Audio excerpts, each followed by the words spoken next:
คือขนมที่ผมซื้อเพื่อนมานะครับผมแล้วก็เพื่อนเขาฝากรีวิวฝากแนะนำหน่อยนะซึ่งผมได้ลองกินไปแล้วอร่อยนะอันนี้เนี่ยกล่องละ25 บาทซื้อสองซื้อ2 กล่องส่งฟรีนะซึ่งเป็นช็อกครันช์เป็นช็อกโกแลตแช่เย็นกินอร่อยนะเดี๋ยวมาดูกันดีกว่าดูดีเทลดูอ๋อเชี่ย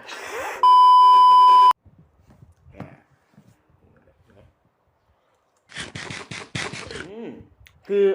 ข้างกรอบนะกรอบแล้วก็เหนียวข้นด้วย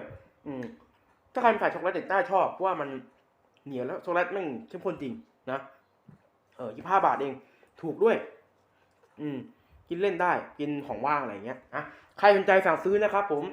ใต้ description นะครับผมมีลิงก์ช่องทางการสั่งซื้ออยู่ครับผมซื้อได้นะโอเคแต่วันนี้ก็